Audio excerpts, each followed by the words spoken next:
Hello guys. So I hope you all have solved the quiz on ratios. How was it? So. Chaliye, now let's discuss with the questions. There are 7 questions. One is based on the DI from 1 to 5 questions, and the other one is of data sufficiency, and the last one is a simple question. So first let's start with the question that was based on DI, right? So सबसे पहले question समझते हैं. Question में आपको क्या कहा गया था? 3 पिज्जा शॉप है A, B and C जो veg and non veg pizza जो है वो सेल करती हैं. फर्स्ट ए शॉप पे veg and non veg pizza का जो रेशियो है वो गिवन था 9:7. बी शॉप पे 3:4 और सी शॉप पे हमें गिवन है दैट टोटल नंबर ऑफ जो पिज्जाज हैं वो सेल किए गए 108 और उनका रेशियो था 7:5. नेक्स्ट कहा गया है टोटल पिज्जा सेल किए गए 376 और कहा गया है शॉप ए और शॉप बी का वेज पिज्जा जो था वो 20% ज्यादा था शॉप ए का as compare to shop B. अब इसके थ्रू सबसे पहले हमें नंबर ऑफ पिज्जाज फाइंड करने हैं. अब देखिए हमें पता है 3 शॉप्स हैं ए, बी, सी जो 2 तरह के पिज्जा सेल कर रहे हैं वेज एंड नॉन वेज. अब मुझे पता है यहाँ पे सबसे पहले जो है वो हम फाइंड आउट कर सकते हैं सी शॉप के पिज्जाज. देखिए हमें गिवन है कि सी शॉप के veg and non veg pizza किस रेशो में थे 7:5 और इन्होंने टोटल नंबर ऑफ पिज्जाज कितने सेल किए, कितने बेचे 108. तो यहाँ से हम जो है वो फाइंड आउट कर सकते हैं कि हमारे पास जो है वो वेज पिज्जा कितने होंगे, नॉन वेज पिज्जा कितने होंगे, राइट? वेज पिज्जा कितने आ जाएंगे 7/12 ऑफ 108 और नॉन वेज पिज्जा कितने आ जाएंगे 5/12 ऑफ 108, राइट? तो यहां से सॉल्व करेंगे 56 एंड 45. तो दैट मीन्स हमें पता लग गया सी के वेज पिज्जाज हैं 56 एंड नॉन वेज पिज्जाज हैं 45. क्लियर? यहां तक क्लियर है सभी को? अब इसके बाद देखिए नेक्स्ट हमें ए और बी के veg and non veg pizzas भी फाइंड करने हैं. अब इसमें देखिए हमें ये पता है कि ए जो है उनके पिज्जा की रेशो है 9:7, बी जो है उनके पिज्जाज की रेशो है 3:4 और टोटल नंबर ऑफ पिज्जाज जो सेल किए गए वो थे 376. अब अगर 376 total number of pizza sell किए गए जिसमें से बच्चा 108 जो पिज्जाज हैं वो हमारे पास सी शॉप ने सेल किए, तो ए एंड बी के टोटल नंबर ऑफ पिज्जाज आ जाएंगे. That would be 376 minus 108 which comes out to be 268. तो मतलब ए एंड बी स्टोर ने मिलकर कितने पिज्जा सेल किए 268 पिज्जाज, राइट? अब यहां से इसके बाद हमें देखिए अब हमें टोटल नंबर ऑफ पिज्जाज पता लग गए हैं. अब हमें दूसरा क्या गिवन था that the veg pizza sold by A is 20% more than the veg pizza sold by B. तो यहां से एक इक्वेशन बन सकती है. इक्वेशन क्या बनेगी? हमें पता है ए ने कितने सेल किए 9x, बी ने कितने सेल किए 3y जो 20% ज्यादा है. 20% इज 1/5 ऑफ 3y. क्लियर? ये पॉइंट समझ में आया सभी को? तो अब यहां से मैं x ratio y find out कर सकती हूँ. That would be 9x 15 plus 3 18y/5. So that comes out to be 5x is equals to 2y. So x by y comes out to be 2/5. x ratio y हमारे पास क्या आ गया 2:5, which means मैं ये कह सकती हूँ कि x हमारे पास हो गया 2a, y हमारे पास हो गया 5a. क्लियर? ये पॉइंट क्लियर है? अब यहां से देखिए मुझे पता है ए शॉप में वेज पिज्जाज थे 9x, नॉन वेज पिज्जाज थे 7x. बी शॉप में वेज पिज्जाज थे 3y, नॉन वेज पिज्जाज थे 4y. अब यहां से x एंड y को मैं a की टर्म्स में लिख के सिंगल वेरिएबल कर लूंगी और वहां पे मुझे पता है टोटल नंबर ऑफ पिज्जाज 268 है तो a की वैल्यू आ जाएगी. So that comes out to be x is 2a. x is 2a so it will becomes 18a, it will become 14a and y is 5a, 15a and 20a, right?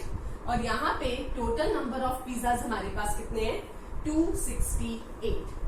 बेटा ये चीज समझ में आई सभी को एवरीवन? अब यहां से मैं a की वैल्यू फाइंड आउट कर लूंगी. जब a की वैल्यू आएगी तो x एंड y की वैल्यू आ जाएगी और वहां से नंबर ऑफ पिज्जाज भी आ जाएंगे. तो देखिए बेटा यहां से हमारे पास जब हम इसे सॉल्व करेंगे it comes out to be 67, a is equals to 268. So a comes out to be 4. a की वैल्यू आ गई हमारे पास 4. अब A4 आ गया तो दैट मीन्स X हो गया 8 एंड Y हो गया 20, राइट? X हो गया 8, Y हो गया 20. तो मैं यहां से number of pizzas find out कर लूंगी. देखिए A के वेज पिज्जाज कितने होंगे? X is 8 into 9 72. Non veg pizzas 7 into 8 56. Similarly B के केस में Y हमारे पास क्या है? 20 into 3 60 एंड 20 into 4 80. तो हमारे पास नंबर ऑफ पिज्जाज आ गए. बस यही था. अब आगे तो क्वेश्चन ही सॉल्व करना है. इतना समझ में आया सभी को, राइट? अब इसके आगे क्वेश्चंस पे आते हैं. कर दूंगी रेस.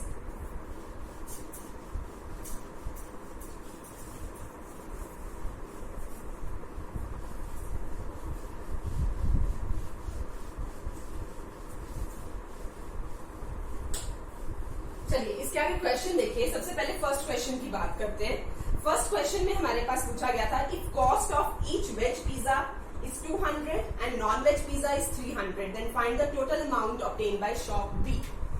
Shop B के पास total amount कितनी होगी? 200 हुआ.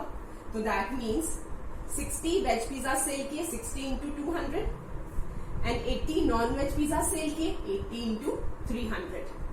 12,000 plus 24,000.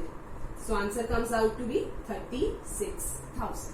तो फर्स्ट क्वेश्चन का हमारा आंसर क्या हो जाएगा? Option B 36,000. Clear everyone? चलिए सेकंड क्वेश्चन पे आते हैं. Second question, ratio of veg pizza sold by A and C.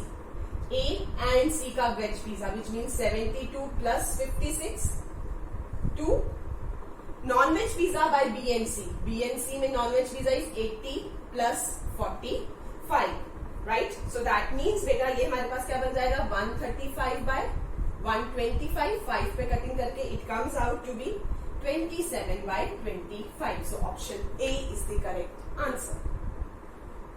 Second question clear है सभी को? एवरीवन समझ में आ रहा है? चलिए थर्ड क्वेश्चन पे आइए. थर्ड क्वेश्चन हमारे पास गिवन था average number of pizzas, veg pizza sold by all three, which mean 72 plus 60 plus 56 divided by 3. बस इसको सॉल्व कर लेंगे बच्चे, which comes out to be 195 divided by 3, which comes out to be 65. That means option E. Right? समझ में आ रहा है बच्चे सभी को? Fourth question number fourth is, अब हमसे पूछा गया है क्वेश्चन नंबर फोर्थ में total veg pizza sold by shop A and C. 72 plus 56 135 is what percent of total non-veg pizzas sold by B and C? 80 plus 45 125 into 100. So that comes out to be 27 by 25, which is 4, which comes out to be 108%. तो हमारे पास fourth question का answer क्या हो जाएगा? 108%. That is option B. Clear? Fifth one, if veg pizza sold by shop B is increased by 33.13%, 33.33% is 1/3. So that means veg pizza sold by shop B is 60 और ये 1/3 से increase हो जाए. अगर ये 1/3 से इंक्रीज हो गए तो दैट मीन्स ये टोटल कितने हो गए? 80. नेक्स्ट कहा गया non veg pizza sold by shop A is increase by 75%. Non veg pizza by shop A 56. 75% means 3/4 of 56, which comes out to be 98. तो total pizzas after increment कितने होंगे? That comes out to be 178. That is option A. Clear? तो बच्चे आपने यहाँ पे एक चीज देखी कि 1 to 5 क्वेश्चन जो DI बेस्ड था रेशियोज पे, कुछ भी नहीं था, बहुत ही सिंपल था. अगर आपको बेसिक परसेंटेज या बेसिक रेशियोज की कॉन्सेप्ट आते हैं तो मैं इस क्वेश्चन को बहुत इजीली सॉल्व कर सकती हूँ, राइट? और ये वो क्वेश्चन है जो SBI क्लरिकल में लास्ट ईयर आया था. सो देखिए एग्जाम में क्वेश्चन टफ नहीं आते, आपको सिर्फ क्वेश्चन को समझ कर करने की जरूरत है. क्लियर है यहाँ तक? फर्स्ट 5 क्वेश्चन किसी को कोई डाउट तो नहीं है, राइट? चलिए फिर नेक्स्ट क्वेश्चन पे चलते हैं. Next question is sixth question है बच्चा हमारे पास डेटा सफिशिएंसी पे क्वेश्चन है. आई होप डेटा सफिशिएंसी लगाया ना सभी ने, सभी को पता कैसे सॉल्व करना है, राइट? तो देखिए अब डेटा सफिशिएंसी पे ये वाला जो क्वेश्चन है रेशियोज के बेस पे क्वेश्चन कैसे सॉल्व करेंगे। पढ़िए जरा 6th क्वेश्चन क्या दिया गया आपको। 6th क्वेश्चन में बच्चे आपको दिया गया है that there are 2A plus 16 students in a class with 3 streams arts, science and commerce. The ratio of the students who take art to science is 4:1. मतलब हम इसमें ये मान ले कि आर्ट्स जो ली है वो ली है 4x ने, साइंस जो ली है वो ली है 1x ने। तो अब टोटल नंबर ऑफ स्टूडेंट्स है 2A plus 16, तो कॉमर्स भी आ जाएगा। कॉमर्स के स्टूडेंट्स कितने होंगे 2A plus 16 और इसमें से आर्ट्स एंड साइंस के स्टूडेंट्स हम माइनस कर देंगे, ये आ गए कॉमर्स के students, right. Now find the total number of students in the class, मतलब मुझे ए की वैल्यू चाहिए तभी total number of students find out हो सकते हैं। सबसे पहले ऑप्शन ए देखते हैं।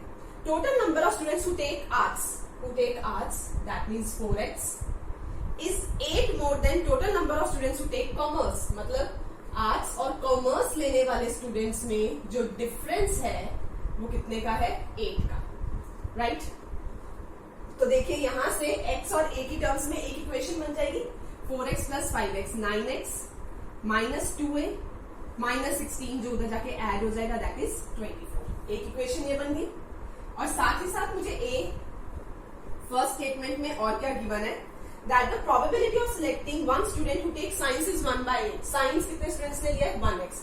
प्रोबेबिलिटी क्या करते हैं डिवाइडेड बाय टोटल स्टूडेंट्स कितने हैं 2a plus 16, वो प्रोबेबिलिटी है मेरे पास 1/8। तो बेटा दूसरी इक्वेशन यहां से बन जाएगी 8x is equals to 2a plus 16 which means 8x minus 2a is equals to 16। ये दो इक्वेशंस बन गई, राइट। अब इन दोनों इक्वेशंस को सॉल्व करके मेरे पास a की वैल्यू आ सकती है। अगर a की वैल्यू आ गई मेरे पास तो that means 2a plus 16 total number of students की वैल्यू भी मेरे पास आ जाएगी। तो दैट मीन्स मैं ये कह सकती हूँ कि statement A is sufficient to answer the question. समझ में आया, राइट।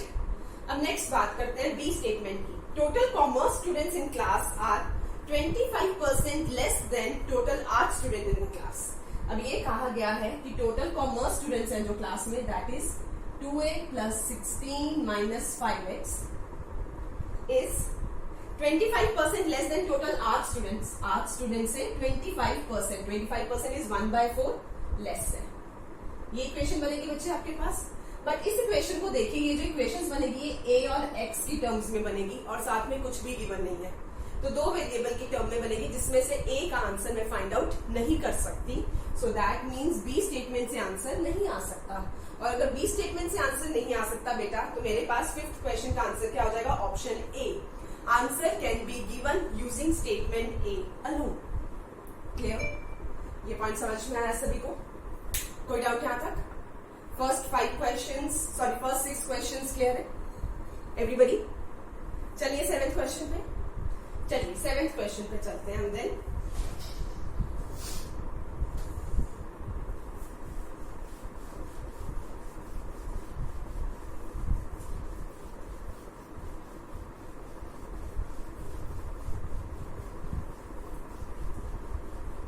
हाँ जी, 7th क्वेश्चन देखिए। 7th क्वेश्चन में ये जिसके बेस पे क्वेश्चन था, if 6 years are subtracted from the present age of Ayush and takes 25% of that, then we get the present age of his son. So let us suppose Ayush की जो as है वो है x। Ayush की as हमने ले ली x, तो अब उसके सन की एज क्या होगी? If 6 years are subtracted from the age of Ayush and then takes 25%, 25% is 1/4, तो उसके सन की एज हो जाएगी x minus 6/4। नेक्स्ट कहा गया है 4 years ago his daughter's age is, अब उसकी डॉटर की एज की बात हो रही है कि उसकी जो डॉटर की एज है is 7 years more than his son's age, उसके सन की एज से 7 years ज्यादा है, right. Next sum of daughter's present age and wife's present age. Daughter का एज एंड वाइफ का जो एज मिलाकर is 10 years more than Ayush present age. 10 years more है आयुष की प्रेजेंट एज से, तो यहां से वाइफ की एज भी इन टर्म्स ऑफ x आ जाएगी which would be x plus 10 minus of x minus 6/4 minus 7, right. कुछ ऐसा बनेगा हमारे पास। अब इसको हम क्या करेंगे, सबसे पहले इसको थोड़ा सा सिंप्लीफाई करेंगे। इसको सिंप्लीफाई देखिए कैसे करेंगे हम। एलसीएम ले ले 4, ओके, एलसीएम लेंगे बच्चे यहां से 4, so 4x plus 40 minus x plus 6 minus 28 divided by 4, 4x minus x 3x, 46 minus 28 18 by 4। अब देखिए सभी की एज जो है वो आयुष की एज की टर्म्स में आ गई, एक्स की टर्म्स में आ गई, आयुष की भी, सन की भी, डॉटर की भी, उसकी वाइफ की भी। अब लास्ट लाइन में हमें गिवन था दैट फैमिली की जो एवरेज एज है वो है 30.25, फैमिली में 4 मेंबर्स है, तो दैट मीन्स आयुष की, सन की, डॉटर की और वाइफ की, इन सभी की टोटल एज कितनी हो जाएगी 30.25 into 4 which comes out to be 121। अब देखिए आयुष की एज x, सन की age x minus 6 by 4, daughter की age x minus 6 by 4 plus 7 and wife की age 3x plus 18 by 4 is equals to 121। बस बच्चे यहाँ से हमें x की वैल्यू फाइंड करनी है। जब आप इस पूरे को सॉल्व करोगे बच्चे तो आपके पास x की वैल्यू आ जाएगी 50, तो दैट मीन्स आयुष की एज क्या है 50, राइट? समझ में आया? So this is all about the quiz on ratios. I hope बच्चा आप सब घर बैठकर जो है इस क्वारंटाइन को पूरी तरह से जो है वो इसका फायदा उठा रहे होंगे। आपको जो भी क्वेश्चंस ग्रुप में आ रहे हैं, रोज की जो क्विज ग्रुप में आ रहे हैं, प्लीज उन्हें सॉल्व कीजिए, देखिए और साथ ही साथ जो है वो उसके डाउट्स कीजिए। Alright, thank you.